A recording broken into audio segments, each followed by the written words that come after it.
असा सुरू झाला आमचा प्रवास आणि अर्धा दिवस संपल्यानंतर मुंबईचं असं दर्शन आम्हाला पाहणं फार दुर्मिळ होतं.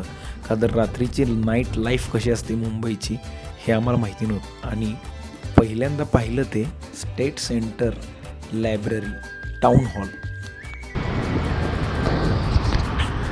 आणि ह्या लोकेशनवर आता आम्ही उभा आहे. आता इथून जाणारे संध्याकाळी बरोबर 11 वाजलेले आहेत आणि आता आम्ही गेटवे ऑफ इंडियाला जाणार आहे.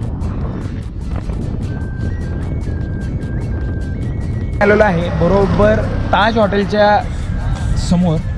माझ्यासंग झोरे आहेत आणि समोर बघू शकता तुम्ही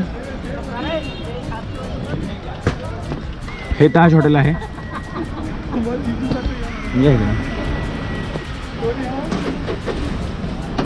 लोक थांबलेले आहेत. समोर आहे तो गेटवे ऑफ इंडिया. समुद्र आहे सगळा.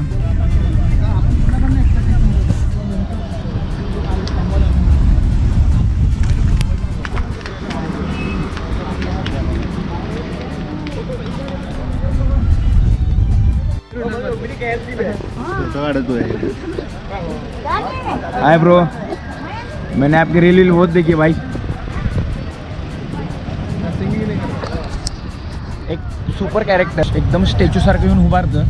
एवढं रात्रीचे 11 साडे 11 वाजता ते त्यांचे कलाकृती आपल्या सर्व लोकांपुढं दर्शकांपुढं सादर करतात. ताज हॉटेलच्या समोरच ते थांबलेले आहेत.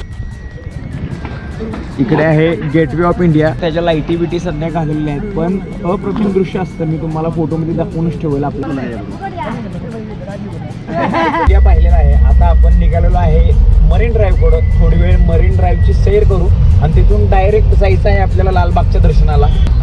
मित्रांनो, आपण म्हणतो की मुंबईमध्ये नियम पाळले जात नाही पण बघा रात्रीचे 12:15 वाजलेले आहेत आणि तरीसुद्धा इथं नियमांचं एकदम व्यवस्थित पद्धतीने पालन केलं जातं. तुम्ही बघू शकता.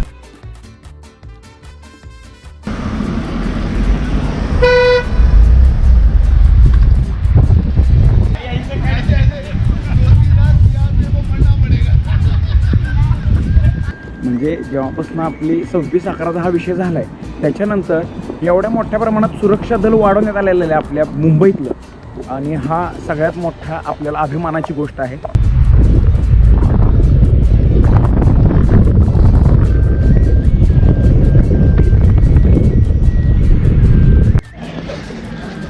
मरीन ड्राईव्हपासून लालबागचा राजा साधारण 8 किलोमीटर अंतर आहे आणि 8 किलोमीटर हे अंतर पार करायला आम्हाला साधारण 15 मिनटं लागली आणि त्याच्यानंतर आपली गाडी कुठं पार्क करायची हा विचार करायला आम्हाला साधारण 20 मिनिटं लागली.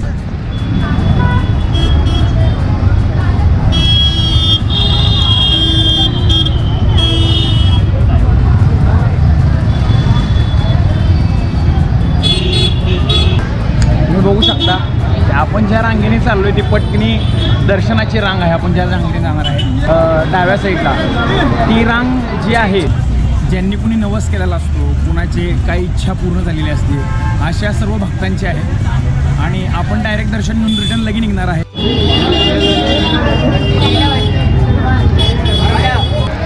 लालबागच्या राजाच्या कार्यकर्त्यांनी इथे येणाऱ्या भक्तांना फ्रुटी वाटप पण चालू ठेवलेलं आहे.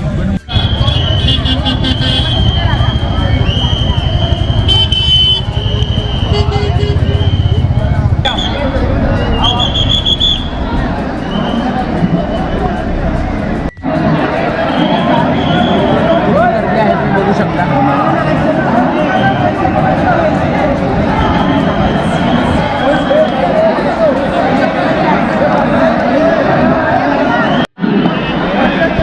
पाऊस पण आला पाहिजे. पाऊस जोरात येत आहे.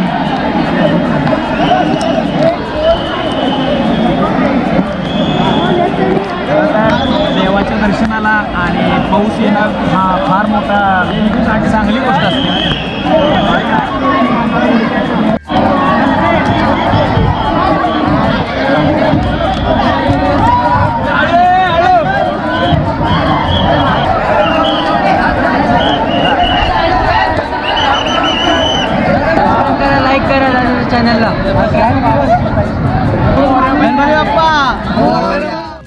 रांगेत आम्ही होतो त्या रांगेतनं फक्त 2 ते 2.5 तासामध्ये दर्शन होत असतं. पण ह्यावेळेस आम्ही दर्शनाला गेलो तो वारसुद्धा होता मंगळवार आणि एका ठिकाणी एवढं पब्लिक थांबणं शांत राहणं फार अवघड असतं. पाठीमागची भक्त पुढे जात होती म्हणून काही भक्तांमध्ये वाद चालू होता. तरीसुद्धा मंडळाचे कार्यकर्ते सर्वांना शांत करत होते. पण शेवटी पब्लिक एका ठिकाणी किती वेळ उभारणार, त्याच्यामध्ये आम्ही संयमाने 6 ते 7 तास काढले आणि शेवटी तो अविस्मरणीय क्षण आला. कारण आम्ही जिथं उभा होतो तिथून अवघ्या 10 फुटावर लालबागचा राजा होता. चरणाचे स्पर्श करण्यासाठी तब्बल 10 तास आम्हाला मुश्किलीने वेळ काढावा लागला. गणपती बाप्पा गणपती बाप्पा मंगलमूर्ती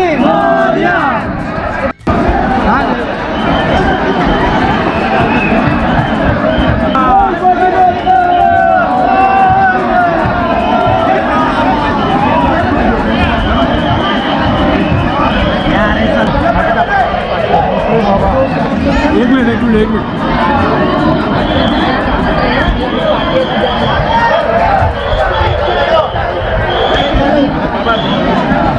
साधारण 5 सेकंदाच्या दर्शनाला आपला हात गणपती बाप्पाच्या पायाला लागावा लालबागच्या. एवढी अपेक्षा बाळगून आपण रात्री 1 वाजल्यापासून साधारण 1 वाजल्यापासून आपण या लाईनीत थांबलेलो. बोला गणपती बाप्पा मंगलमूर्ती.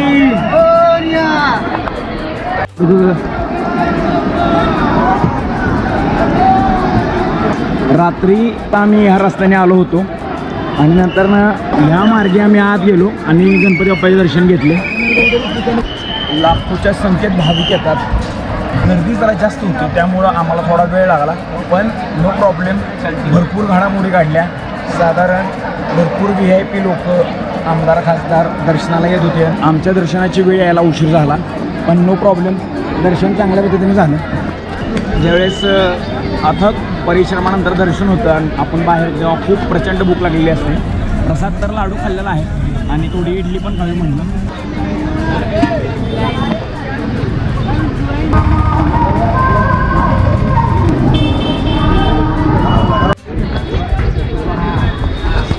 लालबागच्या राजाच्या दर्शनानंतर आता आपण चाललो आहे चिंचपोकलीच्या चिंतामणी.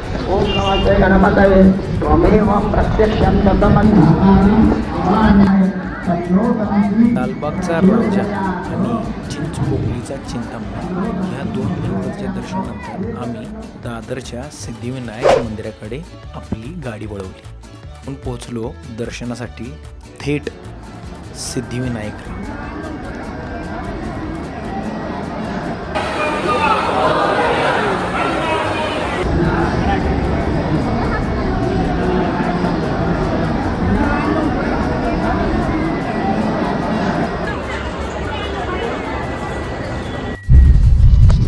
आता आपण वरळी बांद्रा सीलिंग पाहायला वरळी किल्ल्यावर चाललेलो आहे आणि तुम्हाला मी दाखवतो वरळी बांद्रा सीलिंग.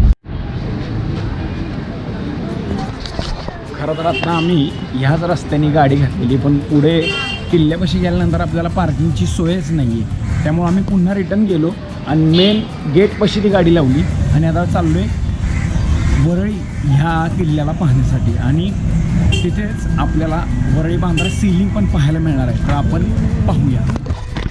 पूर्ण दगडी बांधकाम आहे या किल्ल्याचं. लोखंडी दरवाजा आहे याला.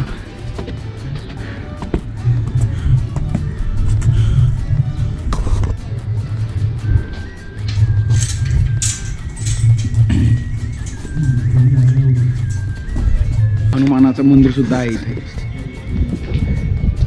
उजव्या साईडने आपण वर जातो किल्ल्यावर.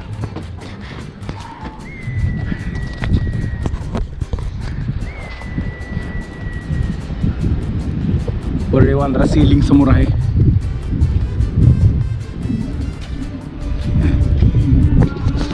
इकडे दर्या.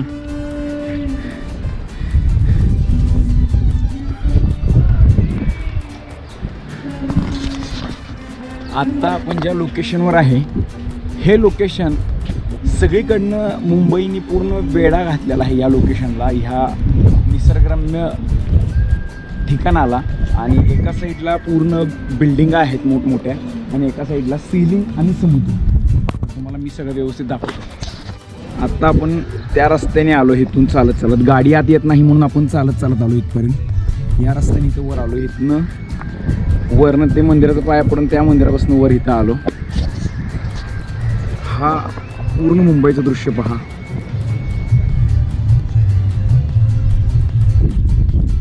पूर्ण मोठमोठ्या बिल्डिंगा, समोर दर्या आहे.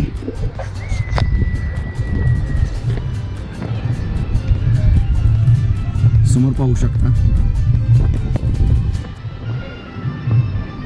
इथं खाली अशी छोटी छोटी घरं आहेत सर्वांची. सर्व मच्छीमार जे असतात इथले स्थानिक लोक, त्यांचे हे सगळे घरं आहेत इथं तुम्ही बघू शकता. समोर वरळी बांद्रा सीलिंग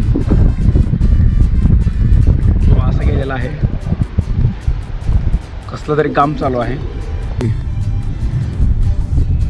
सुशोभीकरण केलेलं आहे.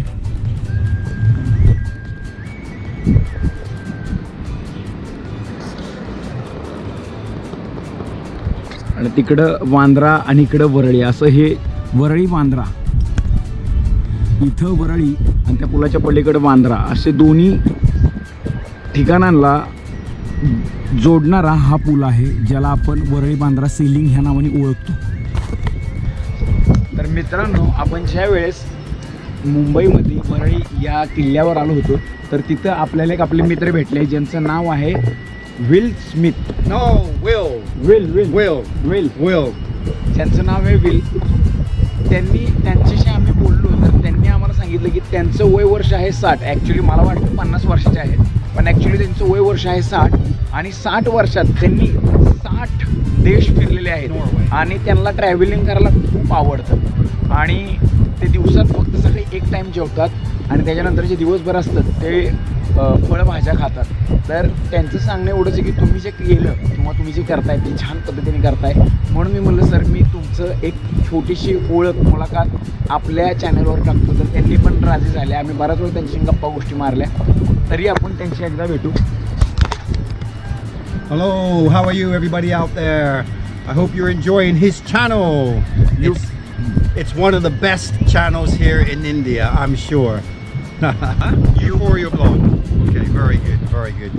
And we're here today at Worli Fort, and it's so cool that both of you guys have come all the way out here from your towns, because this place is just like a rarity, you know, off the beaten track. Always makes it more interesting than going to the normal touristy places. Beautiful place this. I'm sure you see some of the shots in the video here. I love India, I do. तर आता आलो आहे आपण मन्नत या बंगल्यापाशी, जो शाहरुख खानचा बंगला आहे. समुद्राच्या समोरच आपल्याला मन्नत हा बंगला दिसतो. त्यांचे फॅन, त्यांचे चाहते किती प्रमाणात त्यांना पाहण्यासाठी गर्दी करतात हे आपण पाहू शकता. आणि महत्त्वाचा मुद्दा, त्यांचा काहीतरी एक टायमिंग आहे. त्या टायमिंगला येऊन ते आपल्या सर्व फॅनला भेटतात, हातबीत करतात आणि त्याच्यानंतर ते त्यांच्या कामाला घेऊन जातात. त्याचा टायमिंग तर काय आपल्याला माहीत नाही का, तर आपल्याकडे वेळ कमी असल्याअभावी आपण हे बघतोय त्यांचं लोकेशन, प्राईम लोकेशन कुठे. मन्नत हा बंगला तुम्हाला जवळून दाखवतो.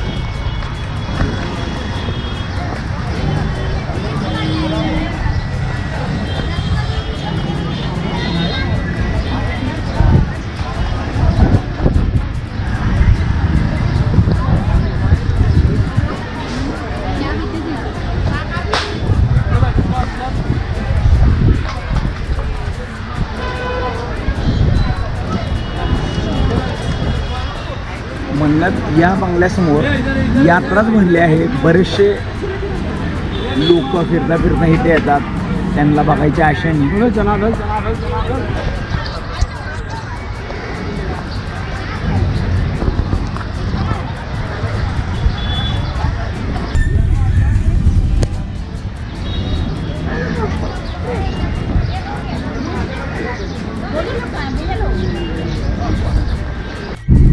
तर मित्रांनो, आजचा ब्लॉग कसा वाटला? एका दिवसात कमी वेळेत जास्तीत जास्त आम्ही आपल्याला दाखवायचा प्रयत्न केलेला आहे मुंबईचे काही ठिकाणं, आणि एका दिवसात जेवढं दाखवता येईल तेवढं आम्ही दाखवलेलं आहे. तरी नेक्स्ट टाईम आपण अजून काहीतरी नवीन ठिकाणांना भेट देऊया याच मुंबईच्या. तोपर्यंत आपल्या चॅनलला लाईक करा, शेअर करा, सबस्क्राईब कशी वाटली त्याबद्दल नक्की कमेंट करा. आपला लाडका चॅनल U4 व्लॉग, मी photographer videographer DOP Vicky lucky